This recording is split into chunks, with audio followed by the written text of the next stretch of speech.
देश से चुन चुनकर रोहिंग्याओं को बाहर फेंका जा रहा है। घुसपैठियों और गद्दारों की ऐसी क्लास लगाई जा रही है कि जो देख रहा है वो हैरान हो जा रहा है। रोहिंग्याओं के साथ तो कुछ ऐसा हुआ है कि वो पहले कभी भारत के इतिहास में नहीं हुआ होगा। ये जो स्क्रीन पर आप बुलडोजर देख रहे हैं, सड़क पर केवल आपको बुलडोजर नजर आएंगे। ये जो 3000 सुरक्षा कर्मी आप देख रहे हैं, इससे पहले शायद आपने इससे बड़ी बुलडोजर कार्रवाई ना देखी हो। और बुलडोजर कार्रवाई अगर आपने देखी भी होगी तो वो सिर्फ उत्तर प्रदेश में। लेकिन अब रोहिंग्याओं पर एक्शन लेने के लिए गृह मंत्रालय ने बुलडोजर का सहारा लिया और गुजरात में एक ऐसा ताबड़तोड़ एक्शन लिया है जिसके बाद रोहिंग्याओं की, घुसपैठियों की और गद्दारों की हालत खराब हो गई है। रोहिंग्याओं और घुसपैठियों पर एक्शन लेने के लिए बुलडोजर का सहारा लिया गया और उसी बुलडोजर ने 8000 से ज्यादा घरों को तबाह कर दिया। गुजरात का मामला है। गुजरात में एक मिनी बांग्लादेश बनाने की तैयारी थी। वहां पर अवैध कागज प्रोवाइड किए जा रहे थे। लल्ला नाम का एक आदमी था जो वो अवैध कागज देता था और बांग्लादेशियों को गुजरात में लगातार जो है वो बसाने का काम कर रहा था। जैसे ही खबर लगी, जांच एजेंसियां सतर्क हो गई और उसके बाद 8000 घरों को तोड़ा गया है। 3000 सुरक्षा कर्मी जो थे, पुलिस वाले थे, वो सुरक्षा में लगे थे। 25 से ज्यादा एजेंसियां जो वहां पर मौजूद थी सुरक्षा के लिए।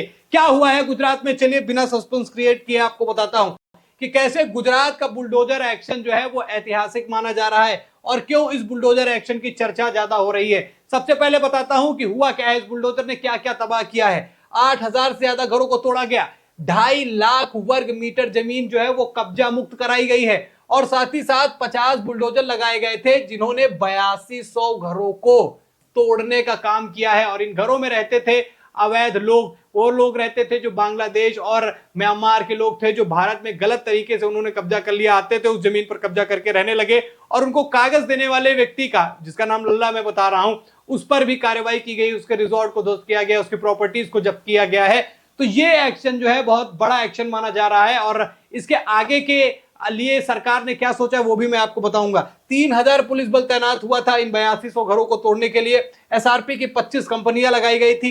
500 डंपर से ज्यादा मलबा था, यानी कि 500 डंपर वहां पर मौजूद थे, उससे ज्यादा मलबा निकला। सोचिए, आप खुद सोचिए, 2.5 लाख वर्ग मीटर की जगह पर अवैध कब्जा करके लोग रह रहे थे, वो भी बाहरी, जिनके पास कागज नहीं थे, जो बांग्लादेश से आए थे, झूठे कागज बनाकर यहां पर रहने लगे थे। लेकिन इसमें कई लोगों को राहत भी मिली है। राहत ये मिली है कि 2010 के बाद जो लोग यहां पर रह रहे हैं, अगर उनके पास ऑथेंटिक पेपर्स नहीं है, उनके पास कागजात नहीं है, तो उनको देश से निकालने की प्लानिंग जो है वो देश के गृह मंत्री अमित शाह ने कर ली है। और अमित शाह पूरी फुल मूड में नजर आ रहे हैं। गृह मंत्रालय की तरफ से यह आदेश भी जारी कर दिया गया है कि देश के अंदर सभी राज्य और केंद्र शासित प्रदेश 30 दिनों के अंदर ऐसे लोगों पर एक्शन ले, पहचान करे जो संदिग्ध है, और अगर कागज नहीं मिलते हैं तो उन्हें वापस किया जाएगा। और ये कार्रवाई उत्तर प्रदेश में भी हुई। आपने देखा होगा कि नेपाल से जुड़े हुए कई आसपास के जो जिले थे उत्तर प्रदेश में जो आते हैं, वहां पर एक्शन लिया गया। उसमें 200 से ज्यादा अवैध मस्जिदें, मजारे, सारी चीजें निकली।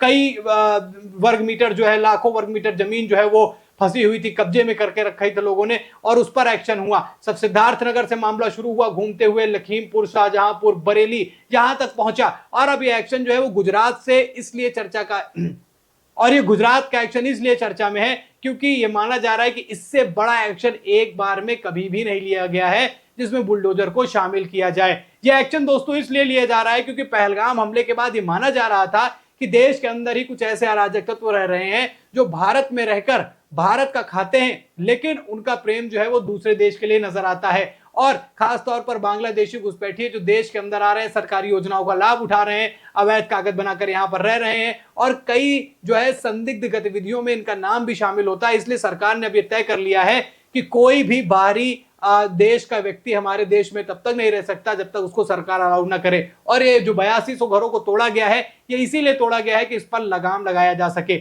ऑपरेशन सिंदूर की बात करता हूं। ऑपरेशन सिंदूर को लोग कह रहे थे कि पाकिस्तान को सबक सिखाने के बाद वो मामला जो है ठप हो गया है, लेकिन अब वो ऑपरेशन सिंदूर जो है दूसरे नाम में कन्वर्ट हुआ है और उसका नाम है ऑपरेशन क्लीन। ऑपरेशन क्लीन के तहत गद्दारों, घुसपैठियों और रोहिंग्याओं पर एक्शन लिया जा रहा है और अलग अलग राज्यों में अलग अलग तरीके की जो है हथकंडे अपनाए जा रहे हैं रोहिंग्याओं को कंट्रोल करने के लिए, घुसपैठियों को कंट्रोल करने के लिए। असम की बात बताता हूं मैं आपको। असम में दरअसल क्या हो रहा है, वहां पुशबैक नीति भी अपनाई जा रही है। पुशबैक नीति क्या होती है कि अगर ये कंफर्म हो जाए कि ये व्यक्ति इसी देश का है तो उसे वहां पर बात करके उसे सीमा पार कराई जा रही। भैया भारत में अब जगह नहीं है, क्योंकि भारत कोई धर्मशाला नहीं है कि कोई भी आए और कहीं से भी आए और रहने लगे। 150 करोड़ प्लस हम लोग भी पहुंच रहे हैं आबादी के मामले में, तो आप खुद समझ सकते हैं कि हम कैसे शरणार्थियों को जगह दे दें। आगे भविष्य हमारे लिए भी तो खतरे में आ जाएगा। और वो तो चलिए भविष्य की बात है, लेकिन वर्तमान में हमने पाया कि देश के अंदर रहने वाले कई लोगों की गतिविधियां जो हैं ऐसी थी, संदिग्ध थी, जिनकी वजह से भारत को नुकसान हो रहा था। और इसीलिए ऑपरेशन सिंदूर के बाद जब पाकिस्तान को पहले सबक सिखाया और उसके बाद जो है अब इन लोगों पर एक्शन लिया जा रहा है, और ये एक्शन बेहद जरूरी भी था। ये वो लोग हैं जिनका देश से कोई नाता नहीं, लेकिन छोटी छोटी चीजों में इनका हल्ला हमको देखने को मिलता है। और इसी हल्ले का एक अनुमान सरकार ने पहले भी लगा लिया था कि ये जो 2.5 लाख वर्ग मीटर में इन लोगों ने कब्जा करके 8200 से ज्यादा घर बना लिए थे, इन 8200 घरों को जब तोड़ा जाएगा तो भैया ये हंगामा तो करेंगे ही, लेकिन इसी हंगामे से निपटने के लिए 3000 पुलिस बल का जो है वो तैनात किया गया था। एसआरपी की 25 कंपनियां वहां पर मौजूद थी। लेकिन वो तो चलिए एक्शन हो गया है, अब ये जो एक्शन है एक और बड़े स्तर पर होने वाला है। आप सोच रहे 8200 घर तोड़ दिए, अभी भी छोटा एक्शन है, ये तो सिर्फ गुजरात का मामला है। अभी देश के अलग अलग राज्यों में जब एक साथ बड़े नंबर आपको निकलकर सामने आएंगे, तब आप हैरान होंगे कि देश में इतने लोग हैं जो अवैध तरीके से रहते हैं, जिनके पास कागजात तक नहीं है, दूसरे देश के रहने वाले हैं, हमारी सरकार का पैसा, हमारी सरकार की योजना जिसका लाभ हमारे भारत की जनता को मिलना चाहिए वो ये ले रहे थे। और सबसे बड़ी चीज, ये तो पकड़े ही जा रहे हैं, साथ ही साथ इनको फर्जी कागज देने वाले लोगों पर भी जो है उनकी नपाई की जा रही है। जैसे गुजरात में लल्ला पर किया गया, पूरी तरीके से अवैध, कुछ पैसे, चंद पैसे लेकर उनको सारे कार्ड, आधार कार्ड, पैन कार्ड, ये राशन कार्ड, वो राशन कार्ड, सब कुछ प्रोवाइड कराता था और वहां पर एक मिनी बांग्लादेश तैयार कर दिया था। और उसी मिनी बांग्लादेश को अब जो है अमित शाह के ऑर्डर पर गुजरात में ध्वस्त किया गया है। और ये मैसेज दे दिया गया है कि देश के अंदर रह रहे गद्दारों, खासतौर पर उन लोगों को जो बांग्लादेश से भारत में आए और गलत गतिविधियों में संलिप्त हैं, उन लोगों की क्लास लगाने के लिए ये जो है एक बड़ा संदेश दिया गया है। और इसकी वजह से अब उन लोगों में एक दहशत होगी जो अभी बचे हुए हैं कि अभी हमारे ऊपर कार्रवाई नहीं हुई है, लेकिन वो लोग भी ये बात जान ले कि देश के अंदर अब रोहिंग्याओं की जगह नहीं है, घुसपैठियों की जगह नहीं है, क्योंकि भारत जो है इन लोगों की वजह से बहुत परेशान हो चुका है। और इन्हीं की वजह से कुछ ऐसी गतिविधियां देश के अंदर होती हैं, उसके बाद जो है वो शक जाता है कि देश के अन्य लोगों पर कि यार देश में ही ऐसे लोग रहकर ऐसा काम कर रहे हैं, लेकिन ये बाहरी हैं जो भारत में रहकर भारत का माहौल खराब कर रहे हैं, भारत में कमा रहे हैं, पैसा अपने दूसरे देश भेज रहे हैं। लेकिन अब इन पर लगाम लगा दिया गया है। गुजरात से मामला शुरू हो चुका है, उत्तर प्रदेश में भी कार्रवाई चल रही है, असम में भी कार्रवाई चल रही है, और 15 मई तक गृह मंत्रालय को इसकी रिपोर्ट भी देनी है कि हर राज्य ने किस तरीके से इस पर एक्शन लिया है।